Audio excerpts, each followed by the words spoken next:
This is Danger Dan, and you are watching the Mama Tried Flat Out Friday podcast, brought to you by Harley Davidson.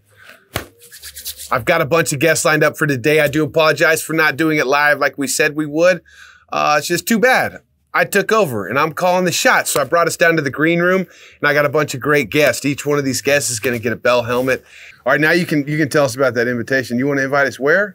To Detroit. To Detroit. Open invitation. Come out, hang Nick, out. we're going. In Motor City, hang out in, it's Motor City, it's Motown, and most people don't know it's the stove capital of the world. Stove capital. Stove capital. Wood-burning stoves, fire stove, the whole deal. My race bike has 313 on the plate and it says Detroit. That's from a wood-burning stove. That's right. You know, so if somebody tried to steal that off, it's only 2 in the world. It's probably 20, but I gotta say 2. You make it sound cool. I make it sound cool. Good. That was given to me by my great-great-grandfather. And that's on your race bike, right? It's on my race bike. Yeah. Are you racing again with us in March? Listen, no, I'm pacing. The speed I go is pacing. Y'all racing. I'll just I'll be out there. Sweet. Nice. Listen, we get to live this history. I mean, come on, where you get to do what folks did that built the country, right? Work with their hands and did all kind of stuff. So yeah, we get out on them tracks and wait a minute, we talking about swag. You showed up in that brown hookup. The last race, I was like, well, he's kind of too famous for me to try to steal it from him. Hey, there's only 2 of those in the world. Yeah, you my kind of guy right there.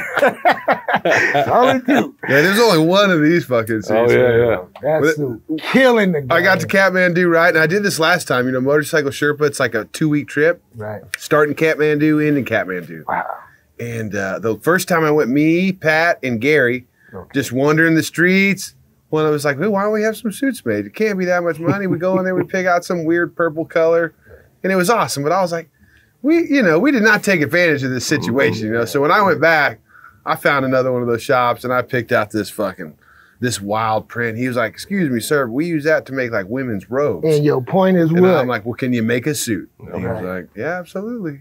I'm telling you, I'm looking at it going, that would be a crazy bike color scheme, right? Yeah. That'd be sick, The gold and like the orange or whatever that is. I just dial it up with some pink.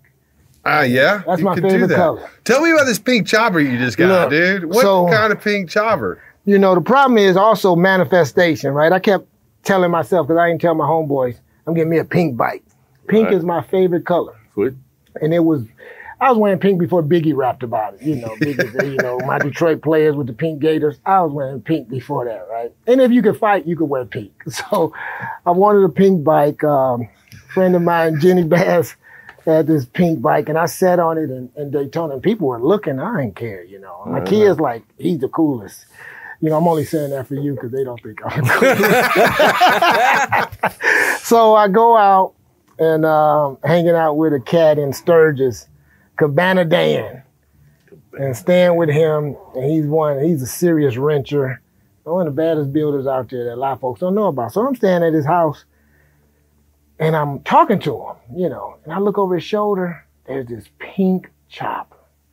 And he said, oh, that's Lee's, that's his wife Leah. I said, I don't care whose it is, I need that, can I sit on it? So I sat on the bike, it fit like a glove, and he's been after 27 Indian Prince overhead valve setup I had. Folks don't talk about me. And yes, I traded that for a Sugar Bear front end pink chopper. I don't even know how far it's over. It's stretched out. And then I had, trader's remorse. Like, why did I trade my stuff? What is wrong with me, right? All right. So I said, I'm gonna go out here and fire this thing up. No brakes. I rode it. I said, I did the right thing, right? That's badass. Then it was proof positive. About a week later, I posted the ride. Then Sugar Bear called me, And when Sugar Bear called you, I don't care who's around, you got to be real loud. Oh, excuse me, I got to take this call. Sugar Bear's calling me. Right. You proved it on the journey here. They didn't stop me. They stopped you, right? So Sugar Bear was like, the bike is called Pinkalicious. He said, how did Pinkalicious ride? I'm like, come on, Sugar. You built the front end. And so, yeah, it's my pink bike. What's the power plant? Shovel. Shovel. I thought about putting a slab side, but Dan put the bike together. I said, no, I'm going to leave it the way it is. And yes, it's a pink shovel. You know, ain't no bike hit like a shovel. Sound like potato, potato, potato. So, yeah, I ride around. I try to act like I'm cool. Hey, you are cool. You are cool. Uh-huh. I just wish I could get paid for it. That's what I'm going to call my OnlyFans page. You are cool. Folks, if you're listening, I'm getting the OnlyFans. No, I'm just joking. Not yet. You heard it here. You heard it here. Leather and bikes. You know, won't be no nude pictures. Well, that's not true, because if you pay more, I'll send you whatever you want. Oh, man. You guys heard that, right? Look, I'm just saying. Ladies, gentlemen, I got to give my money. The hustle's real.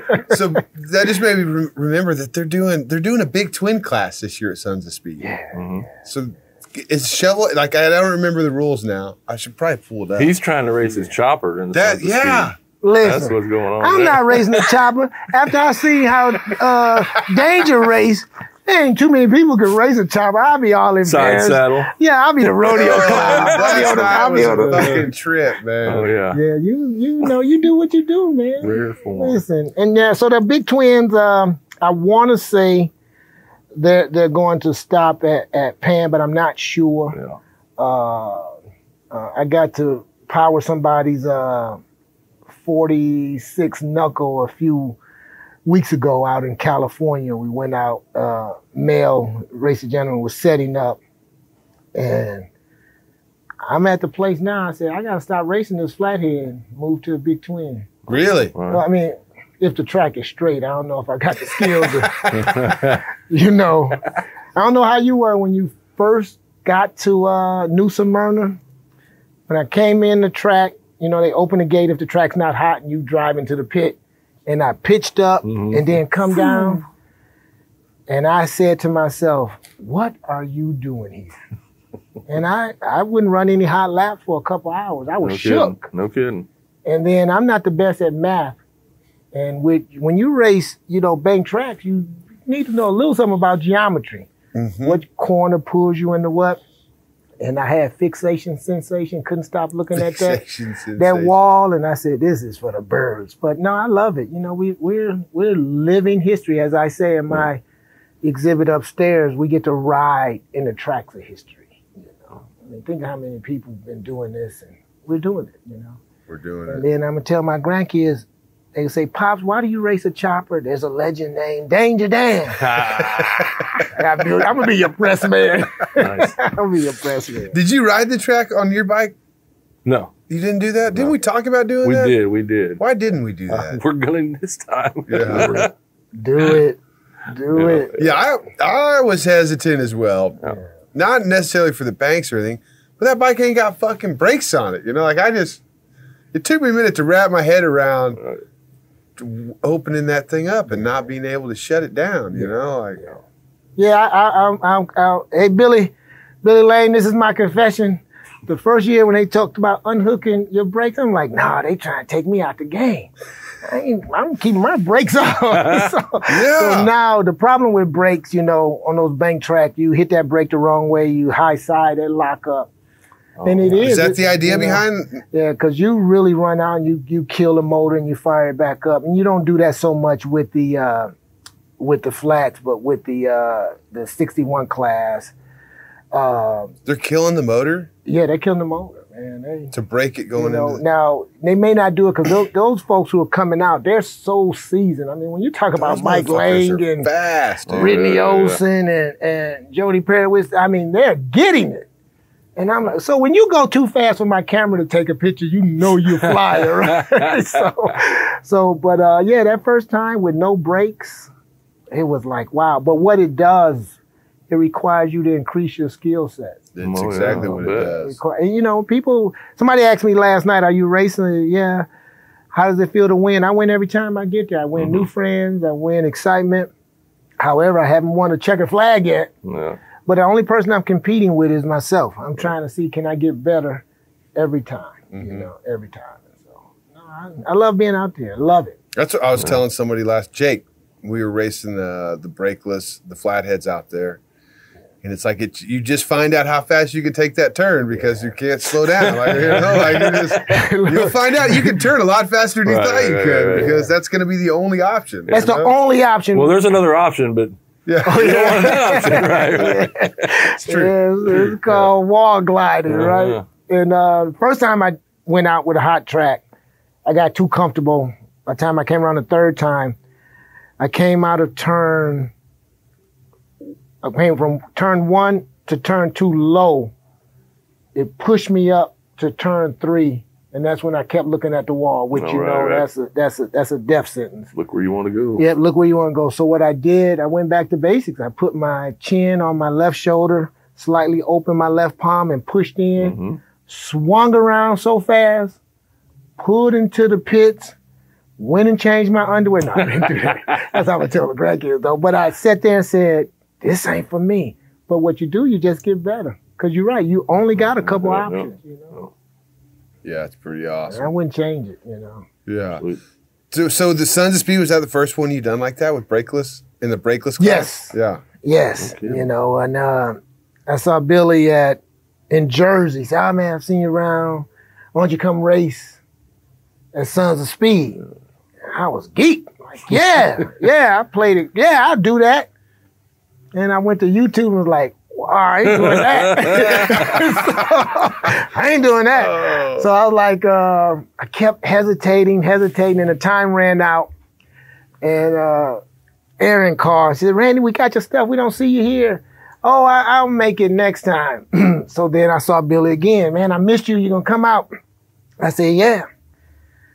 And I was like, you know, because racing on the sand, doing an 8th mile for a straight run is something.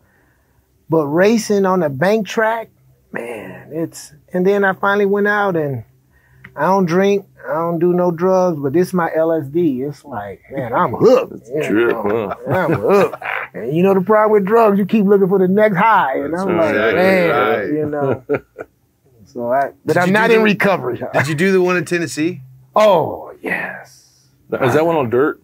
Yeah, it's like clay. Red clay. Clay, dude. Right. I did that one, and if you ran your hot laps in the morning, the dew was still there. Mm-hmm. And if you ran as the sun was going down, the condensation was coming back.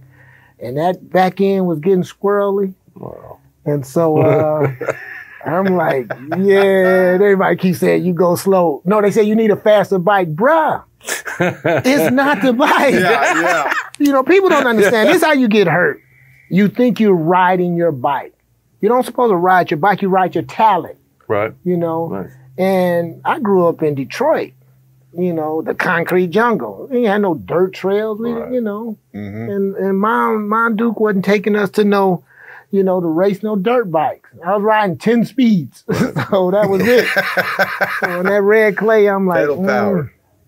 So yeah, no, that you know, I always tell myself, you didn't make it out of Detroit by giving up. Mm-hmm. Know your limitations, do the thing you can do, and get better at it. You know, and so I love it, and I try to show up. Listen, you should have a class where we have to show up in the best riding suit. I might win. I'm from Detroit. All pink suit with pink cowboy boots. Damn, on the pinkalicious. Well, I mean, pinkalicious. You said it. We'll wait till we see it. Look, come on now. It'd be my chopper. Yeah, my pleasure. You know, I'm gonna put in my Biggie. I keep it in my headphone. I done got to the age now. I'm like, I can't play that out loud. They saying the wrong stuff. You know, I'm gonna move to OG status. So. Well, tell me about the boots you got upstairs. I started collecting. I was in the military, and my last tour of duty was at Patrick Air Force Base in Cocoa Beach. My brother was there. Yeah, Hanscom Air Force Base. And I got out, and I visited the area, and I went to a swap meet, and I bought this. We think we're collectors of everything, and I bought this vintage black dial, hand sewn from the 30s or 40s.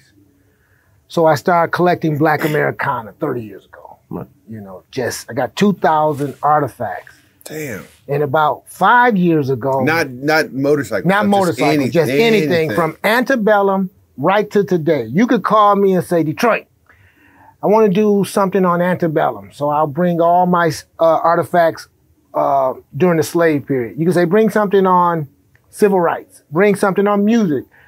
George Clinton came to town.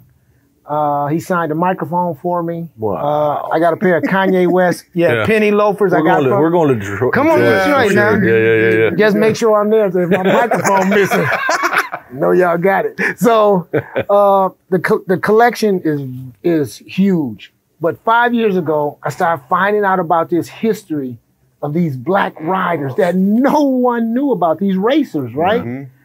And so I started researching. It's a cat out of Florida, David Morrell. He wrote an article called Atlanta Black Streaks. And that's what the newspaper article from the 1913 titled it. And so I'm reading this thing. He had a blog called Deadly Days Blog. Now it's Mototique Racing. So I reached out to him. I saw him at Sons of Speed and lost it. I was like a fanboy, like that's the guy that wrote the article about these black racers. Wow. So we started talking, and he said, man, if anybody's going to tell this story, it could be you. So I just started researching and finding all these artifacts. And then I looked that history is continuous. Mm-hmm.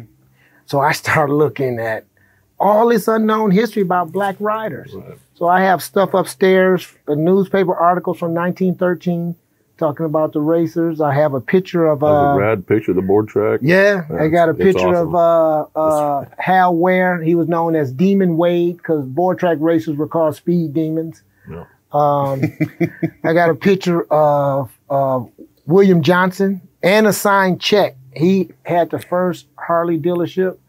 And then I have pictures of myself because He had the first Harley dealership? He had the first Harley dealership. If you watch the series that they did a few years ago called Harley and the Davidsons, the last episode, Arthur Davidson approaches a black guy who's racing and says, we have no black dealership. And then William Johnson says, not yet.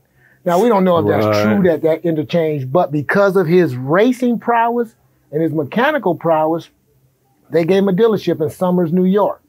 Wow. He was a prolific hill climber. He could tune his bike in ways. So I have picture. I had someone give me one of his canceled checks, so I have his autograph. Yeah. I have a brick from his building. It had a fire, so they did some parts. And then when I went there, the new owner, I was like, oh man, can I have some bricks? I don't care what you want with those bricks. Oh, nothing. Left there with about 4 bricks, yeah. So, hauling bricks. Hauling bricks, right? And so I just have these different artifacts. Nice. Got some Sugar Bear sign stuff. You'll see a large poster of Ben Hardy, who did the Captain America Uncle Billy bike. Yep. Yeah. And what's crazy, for 15 years we've been saying wrongly that, Hardy didn't get any recognition because after Peter Fonda made the movie, as an African-American, that tends to happen in history. You don't get recognized. Right. That's been the speech. Last year, Hardy got inducted to the Sturgis Motorcycle Hall of Fame. Who was receiving the award was Sugar Bear. Yeah. And Sugar Bear, and you can look it up, this is out there. Sugar Bear says, I'm going to set the record straight. Hardy built the bike. Haggerty didn't build a bike. Yeah. He built a promotion bike. So he had something to do with the promotion bike. Hardy built the 2 bikes. But Hardy found out that the movie Easy Rider was about 2 guys riding across the country drugged out. And he said, I don't want any association with the movie. Get the fuck out of here. That's how Hardy's name got out of his integrity. He asked, he said, hey. And so he's inducted. Wow, that's fucking wild. You could have heard a mouse walking on cotton. If I wasn't on your show, if I wasn't on your show, I'd say a mouse pissing on cotton. Did I just say that? So it was that quiet, and I was like, wow. And so we collect those artifacts because we want folks to know that this racing thing, this motorcycle thing, it's always been inclusive, even though the books don't always, the history books don't always speak to that. I mean, and when you think about that story, but you know how a lot of people found out about Ben Hardy? It was Jesse James. Jesse James was giving an interview, and he said, most people don't know Hardy built the 2 bikes for Captain America. I still got people who get upset when I say, oh, a black guy built those bikes, oh, that ain't true, and they walk away. I'm like, really? Okay, yeah, man, it's, you know, the game ain't always been fair, but as I tell my kids, life not fair, make it what it is, right? Yep. So my job is to share our history, because if we're into these two wheels, it's our history, right? And so we've been trying to promote it. Folks are in Milwaukee, come on over to Mama Tried and check it out. So we have, and then I have a static board track, and I take that to the school so the kids can sit on it. I think that's wow. crazy. They get to sit on it. But here's what's crazy. So I showed the bike last week, didn't have a rear tire. And I called my buddy, Bruce Lindsay, who was like the most prolific builder of pre-1915 bikes. He actually has the oldest Harley in the world. It's a 1905. It has the tires without the carbon in them. And so he says to me, yeah, I have some tires you can use for your display. So I race over there Tuesday.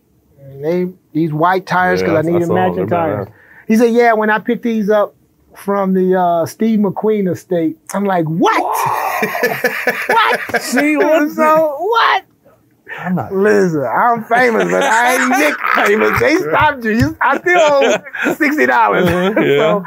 So we just try to. Nobody from Steve McQueen's group is calling me yet. No, they might want them back when they hear it. So we really just try to promote this history. And what I do, I've had people say, man, why do you call yourself a black builder, a black promoter, a black racer?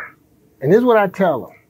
If I got a 15-year-old having to choose between gangster rap telling them he got to kill some folks and this is how we live, or choose me as an image, hey, I'm letting them know, folks, there's folks that look just like you that's doing it another way. Absolutely. You know? And so even with my show, the Detroit Antique Motorcycle Show, the damn show, our mission is we're going to change the world one motorcycle show at a time. You know, I mean, outside of the motorcycle community, it's hard when you're hearing folks say, I love you, I love you, I love you, right? Now, I tell people I've gotten further in life by being kind. Now, don't come to Detroit at the bus stop going, hi, good morning, you know, you're getting stumped. However, we're going to have to go over some things when we show up. Listen, if you with me, you good. But when you get to Detroit, you're going to be mad. Sounds like Mexico. Right. No, when you get to Detroit, you're going to be mad. You're going to be like, man, it's changing. Detroit is changing every 30 days. Yeah. It's a foodie place now, great food and all this. All right. So, but we're going to ride through the hood.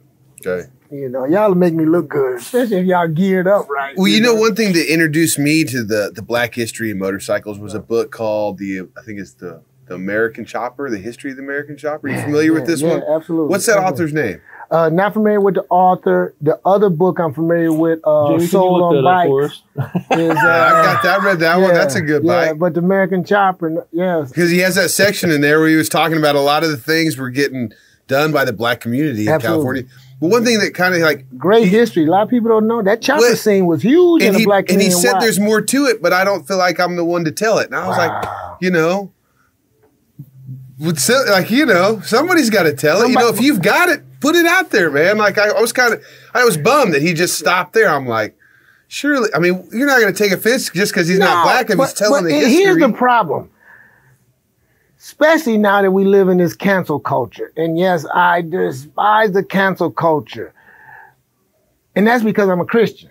So you leave me no room for redemption. You leave me no room to make mistakes. I mean, well, you're going to find a picture from me from 20 years ago and cancel me today, right? Dude, I got a friend just getting hammered because of something from 20 years ago. I was with some cats and I had this crazy crash. I'll tell you off air. I came up with this crazy title, right? But I said, I can't send it to the person because if someone sees it through a message, then it's crazy, right? God. But here's what I told somebody this morning. They said, this is great history. And people will say, Detroit, you're the person to tell it. And this is what I say. But after I tell you, you're the person to tell it. Yeah, you got to carry it all on the people I talk to today, tomorrow, I want you to take this information and tell it. First of all, look, we're on this trajectory of history. The crazy thing about history is not linear. It's not straight. It spins off and is all this unknown history. So anybody who walks into that booth today just became part of black history, right? Period. So go tell the story. You may not even get it right, but tell it based on what you know. Mm-hmm. It's the responsibility of the listener also to research it. Mm-hmm. Now, we try to do as much research as we can, but anybody can tell a story. However, because we're in this current time that people are waiting for you to make a mistake in something you say, it's crazy. Yeah.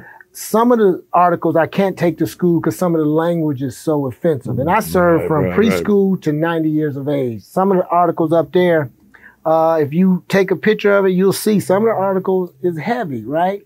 But that was the time. Right. Yeah. That was the time. And people go, man, that's crazy. I got a partner, man, he's about 80. I went to his house about 15 years ago, walk in the garage, he had a gigantic Confederate flag on his wall. He looked at the flag, then he looked at me. He looked at the flag, then he looked at me. He was like, I apologize. I said, for what? He said, this flag. I said, man, that's your garage. He said, you okay with it? I said, no. But it's your garage. Right. He said, so we started having this history on the flag and so forth. And we started having this history on the flag. And I said, man, as a historian, this is my time where I can educate. Yeah. And he said, you think I should have it in the garage? I said, man, you're the only person that paid the mortgage here. Right. He said, so I don't understand why you're not offended and other people offended because it's on the building. I said, oh, no, I'm a veteran. It shouldn't be on no building.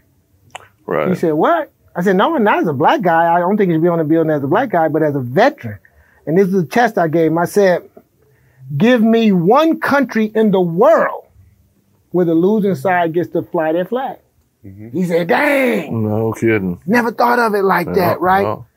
And that's just government buildings. The reason why I'm even sharing that, because it's a part of history, right? How we talk about it. But we're at a place now that folks don't even want to talk about stuff. Just like you said, the guy stopped. No, share the history. It's so much. What was great, I lived in Korea for a year, you know, and I read a lot of material, a lot of black history. And what's crazy is I was like, yeah, this country, and yeah, all the isms exist, right? When I went to Korea, when I came back, I got off the plane and kissed the ground. I said, this is the only home I know, baby. So I got to make it work for me. And so, and I tell people, even with the exhibit, Black history is American history. That's if you're in the motorcycles, you should really try to learn all the history. But you said something important. A lot of folks don't know that chopper scene grew out of Watts and California. You know. Well, you know, creativity comes from just not having access to things and just making shit work, you know, and they're just being creative, you know. Man, that's brilliant, Danger. One of the kids said to me, Mr. Hayward, why is there so many black inventors around the end of slavery? And I said, necessity. Necessity. If I'm going to have to do this job, I need to invent the best thing. So I'm going to do an iron, I'm going to do an ironing board and so forth. It's the same with us riding. And we get out there and, like you said, with the chopper. Okay, if they don't have any brakes, I better learn how to engine brake at the right time and so forth. Get the gearing right, you know. And that's the creativity, man. It's, you know, and I tell people, if we're on this planet, we should be trying to learn. And I always say it's only 3 charges we got. Inspire, serve, and love.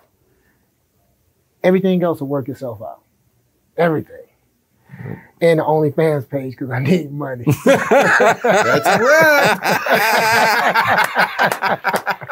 Heck yeah. Look, man, I love what y'all doing. Heck yeah. Dude. Look, I can't wait to come to Detroit. Man, we're not done yet. Look, y'all come to Detroit. Yeah, for sure. I had someone come to Detroit last year for the show, and he said, "Hey, I'm driving 36 Chief. Give me a good hotel where I can park it where it won't be gone." I said, "Bruh, I don't care where you go. Don't park in no 36 Chief. So come stay at my house." Right. He's like, "What?" I said, "That's what we do." So we came to the house, and we running around. He said, I'm so embarrassed. I said, "Why?" He said, "I thought you were promoting the show. I didn't know it was your own show." And for you to stop and let me come stay at the house, I said, man, I just don't throw love out there lightly. No. As I've heard it and said and seen it written before, people can hate for no reason. Well, then, okay, let's flip it around. Let's love for no reason. They just go to loving people, you know. And the energy that you sounds put like out you're is what throwing you it get. around, not throwing it around. Yeah. That'd be my mic drop and cut. No, I love this life we live. It's not our hobby. It's our passion. It's our lifestyle. I went to the forum last night to check y'all racing, right? And the metal detector kept going off. Oh, yeah. So they said, you got steel in your boots? Yeah. So they said, you got to take your boots off. No problem. So I took my boots off. People were looking. I had mixed max socks. I said, I'm a scooter bum. They were looking at your socks. Oh, no, bro. My man was like, bruh. I was like, bruh. If you a scooter bum, you're not thinking about your socks matching. Worried about it. You got socks. I mean, got socks. Yeah. You know, so they'd have me stripped down. That would be a different story. But it's what we do. People always say, you show up in that minivan. Bruh, that's how I roll. That's crazy because they weren't doing metal detectors last night. Y'all must be royalty because y'all got in. I was like, you there. So, they're pulling knives off Nick all day long. Yeah. For real? So look, you know I just found out my chain on my wallet, you can't take it to most places. Yeah. Oh, yeah. They say it's a weapon. I said, bro, my hands are a weapon. Mm-hmm. So I took the chain. Last night, I turned my back and flipped the chain inside of the wallet. You know? Nice. And then when I was in Sturgis, it was some concert, and I was riding in, and they stopped me. Can't ride in with your knife. Bro, do you know how many knives are in here? Mm-hmm. Oh, shit. You know, but I get it. But if you riding a bike and you don't have a knife, and you know why? Because if you have to tie anything up with a zip tie, try to cut that with your teeth. Mm-hmm. So, you know, these are our tools for us. They're tools. Yeah, officer. Nick makes them really good. Oh, yeah, listen. I was like, how the hell did the conversation turn to knives all of a sudden? It's organic. Look, so I'll be your security. Just bring me a couple knives. Listen, I gotta get You me put Jake out of work, man. Oh no, sorry. Give me a knife. So yeah, listen, I need to come do a master class and learn to make knives. You know, call them knives from the hood. Now watch somebody have that next week. No, you Knives from the hood. Knives Shanks from the hood. Mm-hmm. You know, when last Sons of Speed, my carburetor wouldn't stop leaking. So I took a screwdriver, put a cloth around it. After the race, I would shove it under the car. And then when I'm getting ready to race, I would pull that cloth off, race, then put a new cloth. So we started calling it the shank. I'm the only black guy out there, right? So I come in the pit. Who got the shank? Oh, my God. Oh, man, look, you get two choices. So you're laugh out or there cry. just dripping gas Just on the dripping whole gas. fucking track, right next to the spark plug? Yeah, science. As long as I'm going fast, the gas is moving backwards. Sorry, Billy. So, yeah, it was bad. That's his theory on deer. Have you heard that? No. Where he says you just go fast enough they can't get in front of you. Yeah, you just got to stay in front of them. But that's easy to do when your light doesn't work very well. Hold on. Note to self, put you in front. On my new bike, the lights work so well, I see all the fucking deer, and I'm like, oh, shit, you know? Listen, you know you're a legend status. What you did with that Pan American running down to South America, bruh. It was wild, huh? We're sitting there going, we think. You know, what's that little clip on Instagram? You think you the baddest guy till this guy this guy shows rolled in the up? parking lot, yeah. Man, what you did, that's really. Well, I found out a That's minute heavy. ago, I was talking to Brad, and they had this planned out from the get-go. They had my picture up down there at the design world. They're like, we're designing a bike for this guy to ride to South America. We're not even going to tell him. You were the example. We're not even going to Look. tell him, but we're designing. And he was like, we nailed it, you know? Like, Look. you took the bait, we hooked you fucking took off. Look, let me be your press guy. We gonna argue, get some You favor. guys fucking boomswoggle me, I mean, man. but when you got down there and we're looking at the stuff and my wife give me this glazy look, I'm like, look, this my man. He riding across this river. He's doing this. And when Brian was out there shooting and y'all riding, he's taking pictures off the cliff. I'm like, bruh, nah. I'm Detroit tough. I ain't danger tough. Oh, come on. I'm going to make you that way. You're coming to Texas? That's right. You're going to baby. ride the Pan America with us? Come on now, I'm riding. Dude, we're going to go camping. We're going to go to the desert. Hey, We're going to go through Mexico. For the Jody list- was like, we have got to go through. We're going to be Holy that crap, close to I Mexico. forgot all about that. I'm like, God dang. oh, That's you gonna be don't sick. have to twist my arm Yeah, like that. Oh, I'm going. You like but tacos? I like tacos. Camping, I'm going to do it, but there's a movie called Get Out. I'm going to watch it. I'm going to study it. If you haven't seen Get Out, I want you to watch it. That You- guy's good. You're going to call and start that laughing at me. movie's fucking wild, dude. That guy, what is this, one of the Wayans brothers or It something? was Key and Peele. Key and Peele. Peele. Yeah. Did it. And but you know what the movie is?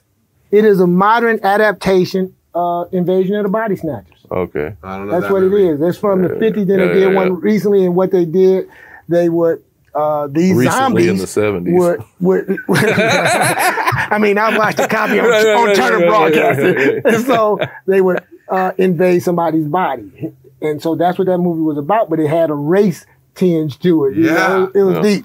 So it was real good It was- too. that's- You know, I just didn't see that coming. I mean, I know him from comedy, you know. Yeah, I mean, yeah, that was like yeah.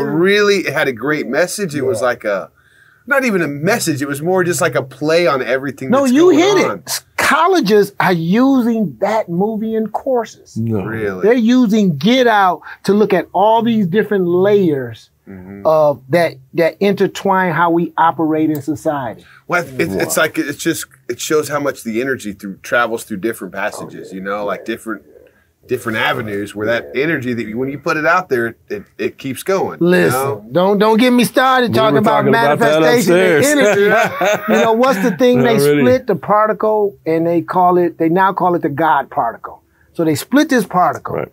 When it's separated, no matter how far apart, 10 feet, 10,000 miles, if this one does this one, this Yep, one does yep, the yep. exact same thing, right? What the fuck? It's the same with energy. That's how manifestation works. You know, you put out there, and people. That's why people say, "No, I'm not gonna get this." I say, "You're not." Oh man, I thought you encouraged me. No, bro, your energy is your energy. As a matter of fact, I need to leave the space, right? Yeah. And so, even this motorcycle world, man, think about the stuff we do at the pit when we break. The person you're competing against comes over with that engine. Here, do this. He fucking take this, redoes you know. your shank for you. Listen, he can put it on the bike. As long as he don't put it in my back, I'm good. Well, I want to end this with you saying the 3 charges again. Yeah. What are we charged with? We're simply charged as we fly around this rock, this spaceship called Earth, and this ball of gas called the sun. As humans, we only have 3 charges. To serve, we should serve each other in some manner, no matter what your job is. To inspire is one of the best gifts you can do. You never know who you're encountering, and you might lift them up. Then the last thing is love. Do it through love, right? Serve, inspire, and love. Serve, inspire, and love. That's beautiful. That's it. Detroit. Thank Hey, you. appreciate it, man. Nice, Listen. made by Nick. That's right. Thank you for everything, for Yeah. being my fixer this weekend. I love you guys.